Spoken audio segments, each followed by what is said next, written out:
Hey everybody, it's Shadowstar and Crystal here for another review of Legends of Tomorrow. So, we'll start this off with something that's a little hypocritical about this show. So, at the very beginning, Rip talks to Kendra and Carter about how we can't go back and save Aldous because he's dead and we already participated in those events. Mm-hmm. But isn't saving somebody we know to be dead the whole premise of the show? Yeah.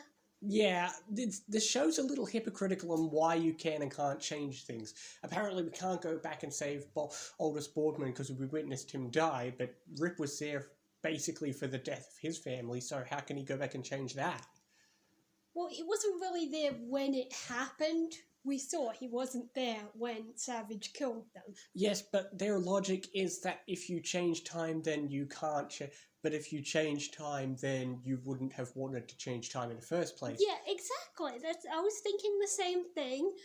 If we kill Savage before his rise to power, then there will be no reason for Rip to assemble this crew and everything. Here's the thing. I would be fine with that if they didn't use that stupid excuse saying we can't do it for Aldous Boardman or for a later character at the end of the season.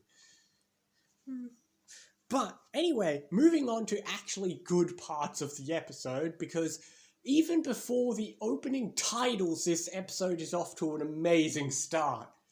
Oh yeah, definitely. Oh my god, Legends, you're amazing. So, this episode, everybody, once again, basically everyone gets a little turn, and this episode starts off with a good focus on Stein. He gets a good moment at the beginning when they're going to the weapons deal.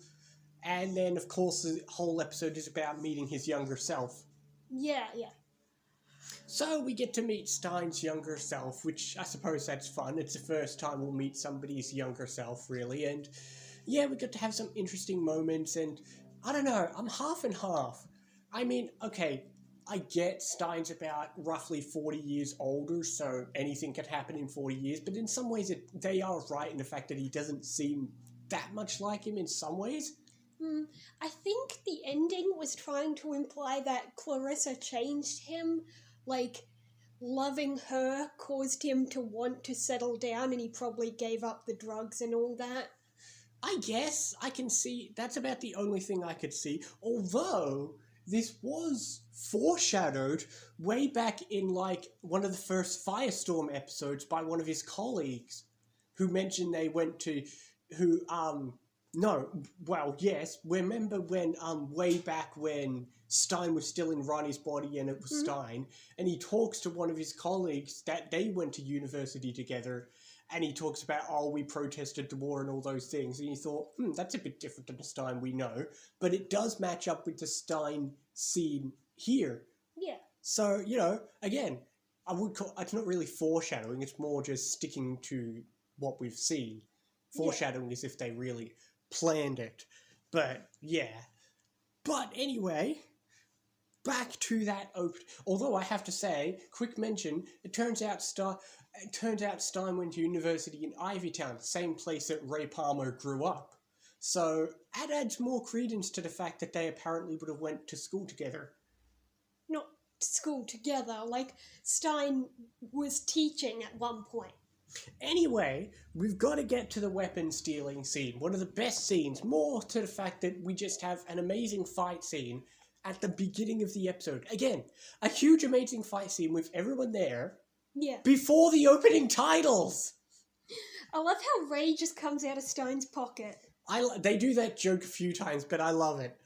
That's the thing. Everyone gets a shot in that one little fight. I love moments where you just see the camera zooming around and you see everyone doing their own little bit. And it's one of these things where you've got a big fight scene in Legends or a crossover where every time you watch the fight scene, you notice more and more characters doing things. Oh, yeah, of course. I love whenever you see that.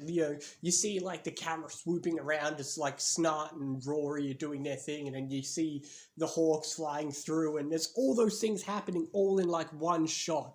I love those fight scenes. Legends has a lot of them in these first seasons. And we get a, not a huge one, but a nice one at the end as well, when they're at the house.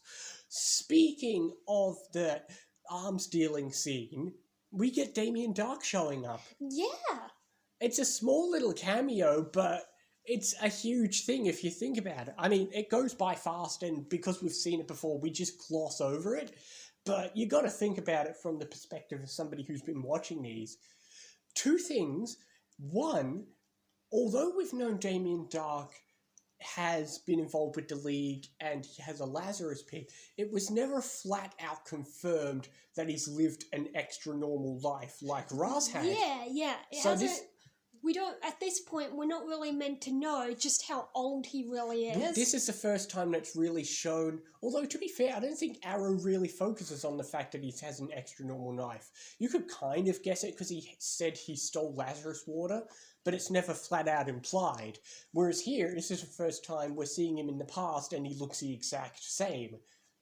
But also, it's, I guess you could say, a tiny bit of foreshadowing in the fact that he wants to purchase a nuclear weapon, which is a little bit of foreshadowing because we haven't really gotten into what his plans are in Arrow Season 4 yet.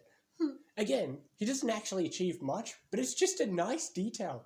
That's the thing about Legends, is sometimes they have characters pop up here and there, and they don't always have to do much, but it's just nice world building to connect the shows. You know I love world building where the shows are connected. Yeah. It's always so good. Anyway.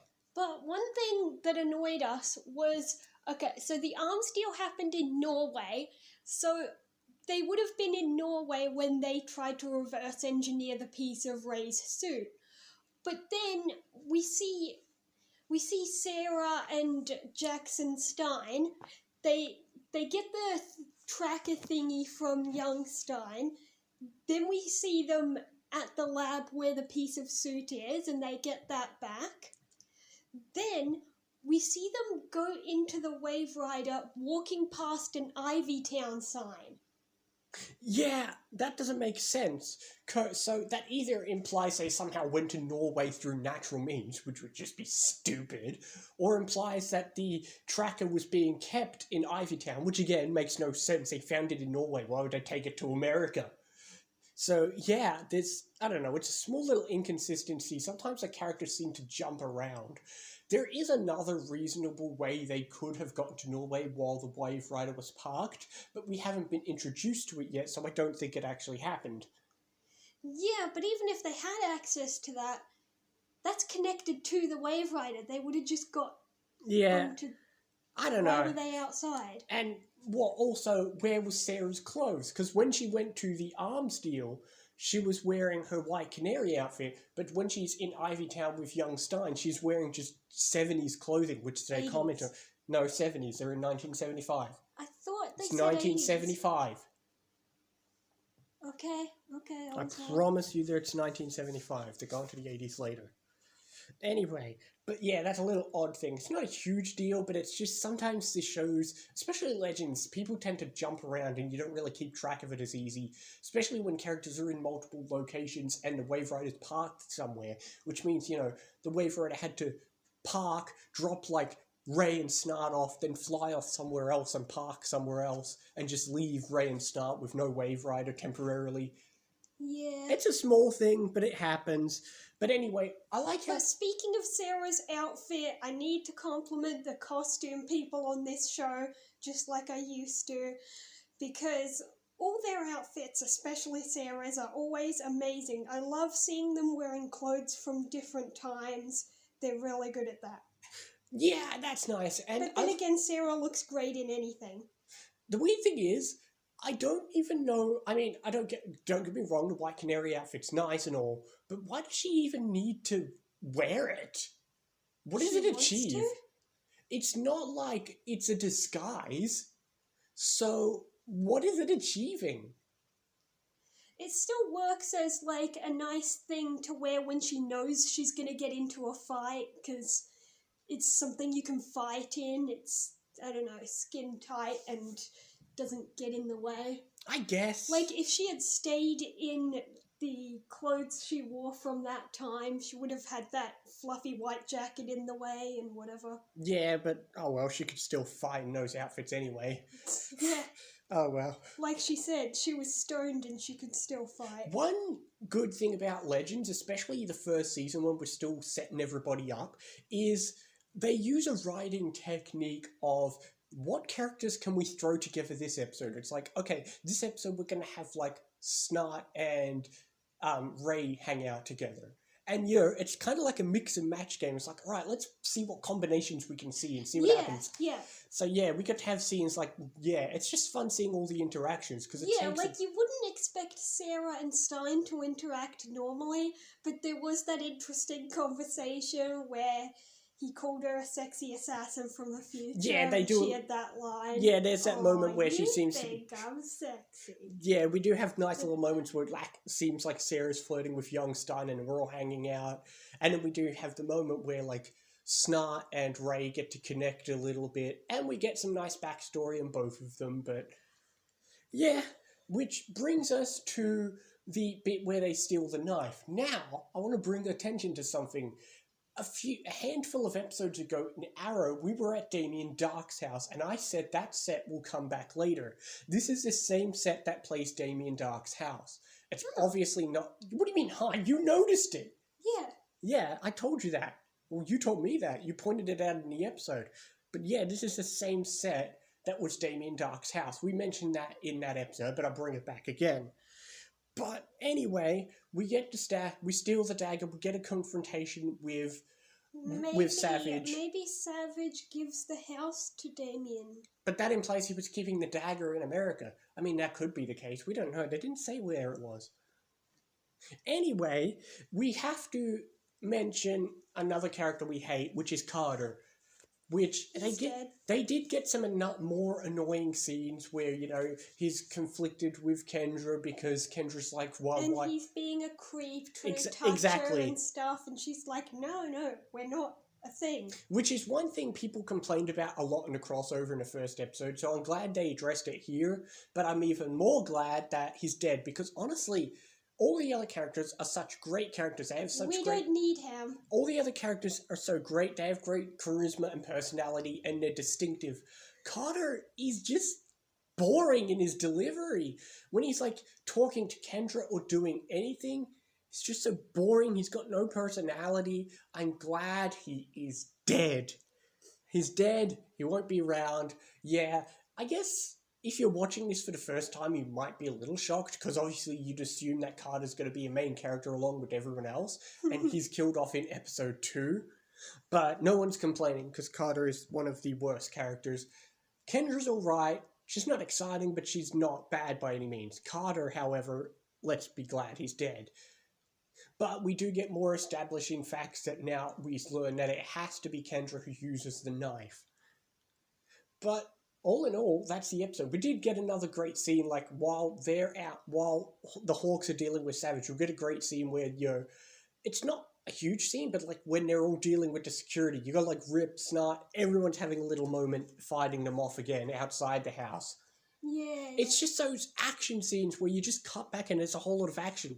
You don't, it's not even needed for drama. It's just a great action scene. Legends does it so well. I just wish I could remember what I gave the first episode. I think you gave the first episode 9.5 because I gave it a 10 out of 10.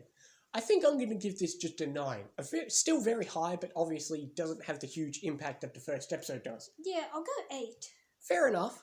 I'm giving it a 9, which, again, high is going to be what you're going to get for a lot of Legends episodes. There was a few nitpicks like Carter being annoying or a few little odd inconsistencies, but still, it's Legends. How can you not love it? But anyway, what is the next episode called? Blood Ties. You remember which one that is? Kinda. You'll remember you'll remember when you see it anyway. Yes. I mean, we do have the cliffhanger of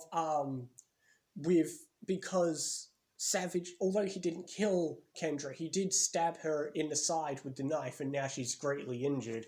I suppose that's our only cliffhanger. Yeah. Yeah. There's not much to get excited about, because they didn't even tell us where we're going next. Well, we can't time jump because Kendra's still injured. They didn't say that, but yeah, they did. No, they did.